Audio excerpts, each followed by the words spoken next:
सफर पर, जो कि है 84 कुटिया या फिर बीटल आश्रम आप उसको कह सकते हैं। आप ऋषिकेश से जब एम्स की तरफ जाएंगे तो नीलकंठ वाले रास्ते पे ये पड़ेगा, जो कि आपको भीड़ भाड़ से बचाएगा ऋषिकेश की।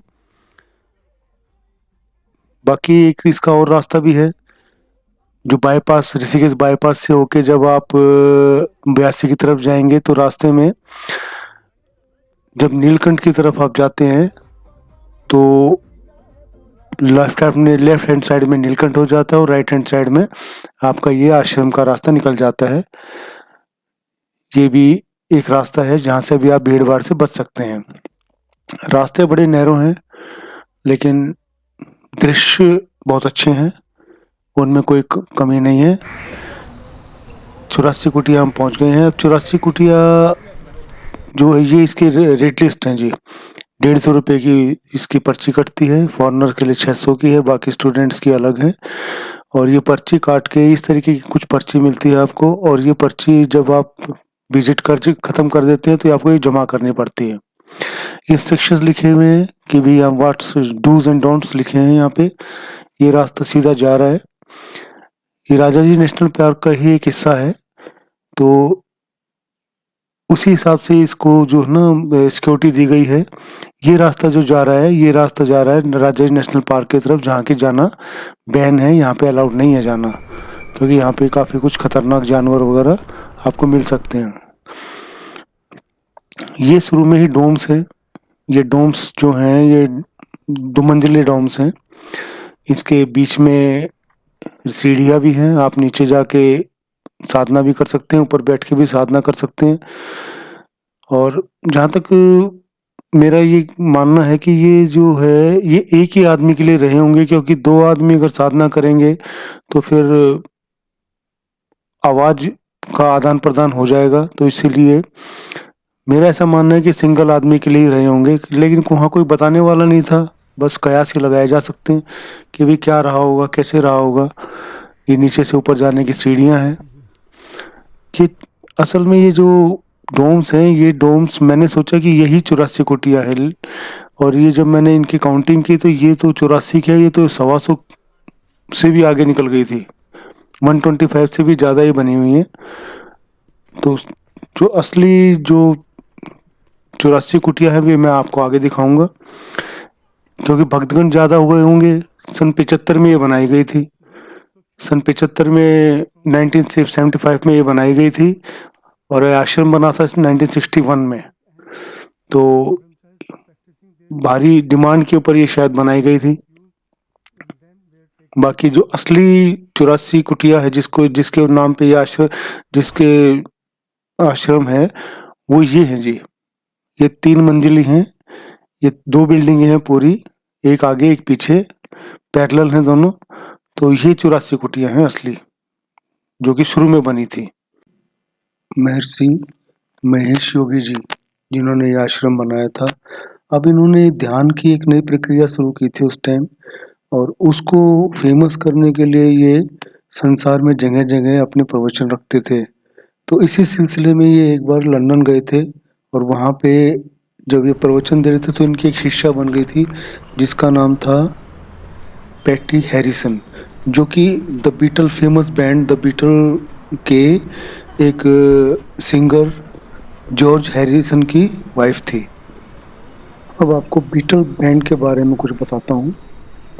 1960 के अंदर इंग्लैंड में एक जगह है लिवरपूल, वहाँ के 4 दोस्त 18-18 20-20 साल के 4 दोस्त थे, उन्होंने ये बैंड बनाया, और बैंड 1-2 साल के अंदर ही वर्ल्ड के ऊपर राज करने लग गया। पूरा अमेरिका, पूरा यूरोप, पूरा ब्रिटेन, ऑस्ट्रेलिया, यहाँ तक कि पूरे वर्ल्ड के ऊपर ये छा गया। इसकी ख्याति ऐसी थी कि आप ये समझ लीजिए लता मंगेशकर, किशोर कुमार, मतलब जितने हमारे यहाँ फेमस थे ना उससे करीबन 4 गुना फेमस ये वहाँ हो गए थे। और माइकल जैक्सन का जो रुतबा था उससे कहीं ना कहीं ज़्यादा ही इनका रुतबा उस टाइम था। तो ये लोग बड़े फेमस थे। इनमें से पहला था जॉन मैककार्टनी, जो कि गिटारिस्ट और सिंगर था मेन। दूसरा था जॉर्ज हैरिसन, जो कि गिटारिस्ट सिंगर था। तीसरा था जॉन लेनिन, वो भी सिंगर गिटारिस्ट था। और तो चौथा था रिंगो स्टार, जो कि ड्रमर था। जैसा कहते हैं ना कि जब ख्याति मिलती है तो कुछ और गलत भी लग जाती हैं। ऐसे ही इनको गलत आदतें लग गई थी शराब की, ड्रग्स की। तो उस चीज से छुटकारा पाने के लिए इन्होंने गुरुजी के आश्रम में 3 महीने के कोर्स करने की सोची। और 1968 की फरवरी के महीने में ये लोग इंडिया आ गए और यहाँ पे 3 महीने का क्रैश कोर्स ये करने लगे। जब ये इंडिया आए तो उस टाइम इंडिया में इंदिरा गांधी की सरकार थी, और जो कि रशियन गवर्नमेंट से पूरी तरह इन्फ्लुएंस थी। उस वक्त संसार में शीत युद्ध चल रहा था अमेरिका और रशिया के बीच में। तो जब ये लोग इंडिया आए तो रशिया की जो जासूसी संस्था है केजीबी, उसने इस पे सवाल खड़े किए कि ये जो जितने भी ये पश्चिमी देशों से लोग आ रहे हैं इस आश्रम में, ये सब जासूस हैं और यहाँ पे जासूसी के मकसद से आ रहे हैं, जो कि हमारी जासूसी कर रहे हैं। तो उन्होंने इंदिरा गांधी के ऊपर प्रेशर बनाया और इनके गुरुजी के ऊपर जो है इंक्वायरी बैठा दी संसद के थ्रू। ये तो हुआ सरकार का पक्ष। अब इसके साथ ही जब बीटल बैंड इंडिया में आया तो बहुत ही पॉपुलर था, जैसा कि मैंने आपको पहले बताया। तो इससे कमाई भी बहुत कर रहा था और इंग्लैंड की माली हालत बहुत अच्छी नहीं थी। इस बैंड के कारण ही इनको डॉलर वगैरह की कमाई हो रही थी। उन्होंने सोचा कि अब ये बैंड अगर चला गया और ये लोग साधु संत बन गए तो तुम्हारी कमाई खत्म हो जाएगी।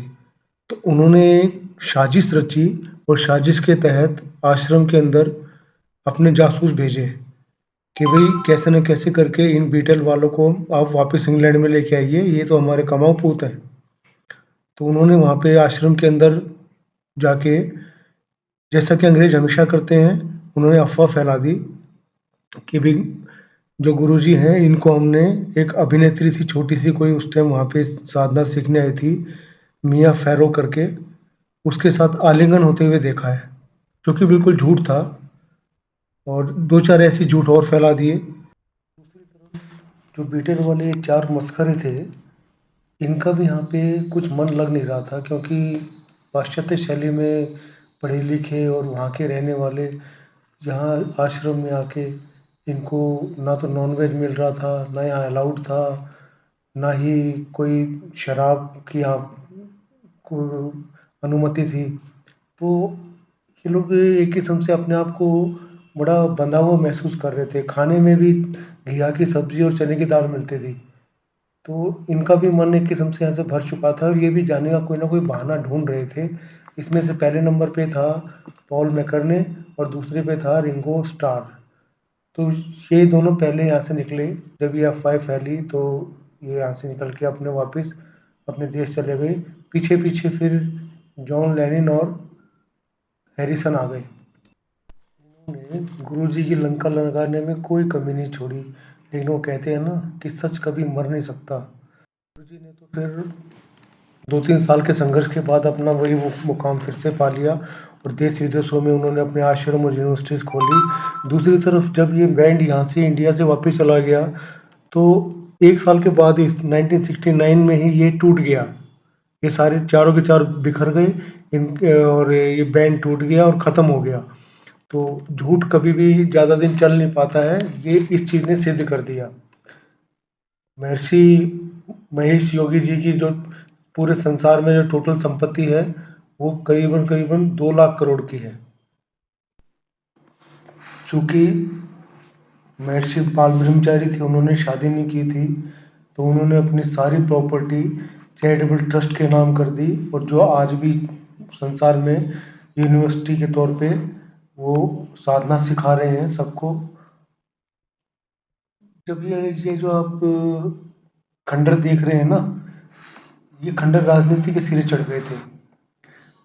वही था कि जैसा कि मैंने पहले बताया कि इंदिरा गांधी की सरकार थी, वो रशियंस गवर्नमेंट के ज़्यादा इन्फ्लुएंस में थी। तो उन्होंने बीटल के जाने के बाद बाबा जी को तो इन्होंने बदनाम कर ही दिया था। साथ में फिर धीरे-धीरे जो सरकारी संस्थाएँ थे उन्होंने इस आश्रम में रहने वालों का इनका जो ना जीना हराम कर दिया था। जैसे-तैसे महर्षि इसको संभालते गए, चलते गए, साथ-साथ में दूसरे देशों में भी जाते रहते थे, तो वहाँ पे भी अपने आश्रम बना रहे थे। तो 1988 में आखिर में जब उनसे कंट्रोल नहीं हो पाया तो उसने इसको तिलांजलि दे दी और यहाँ से छोड़ के वे नॉर्वे, नीदरलैंड एक जगह है, देश है, वहाँ पे एक छोटा-सा गाँव था, उसमें अपने 50 अनुयायियों के साथ जाके रहने लगे और सन 2008 में उन्होंने वहीं पे समाधि ले ली। भगवान उनकी आत्मा को शांति दे। और ये है वो, ये यहीं वो रहते थे।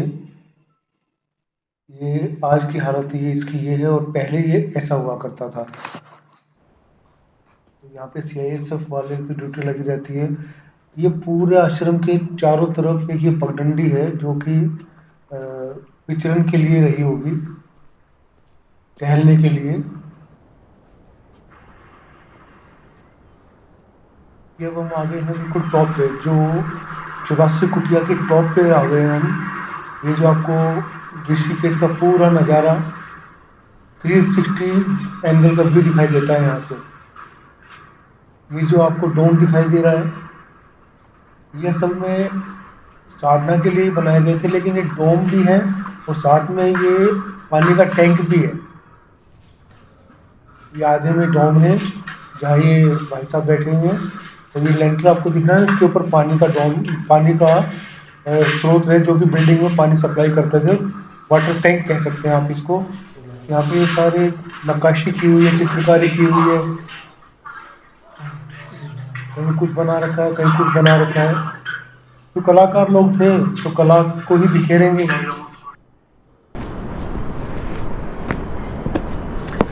ये आश्रम का सबसे टॉप वाला एरिया है जहाँ हम अभी चल रहे हैं। यहाँ पे भी 2 डोम बने हुए हैं, तो इसका मतलब यहाँ पे भी साधना होती थी।